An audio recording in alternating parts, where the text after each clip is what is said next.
आप भी सोते टाइम खर्राटे लेते हो जिसे हम स्नोरिंग बोलते हैं, और अगर आपको स्लीप एपनिया होता है सोते टाइम, वीडियो आपके लिए है, प्लीज़ इसे ध्यान से सुनें। स्लीप एपनिया में होता क्या है कि इसका कैटेगरी होता है, जैसे कि अगर आप 1 घंटे में आपका साँस अटक रहा हो, 5 के अंदर में हो तो ये नॉर्मल है, अगर 5 से ऊपर 15 तक है तो ये माइल्ड है, और अगर 15 से 30 है तो ये मॉडरेट है, और अगर 30 से ऊपर है तो सीवियर है।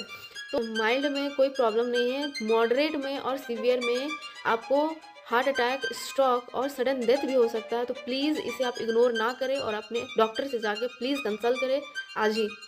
अगर ये वीडियो आपको इन्फॉर्मेटिव लगी हो तो please like, share and subscribe. Thank you.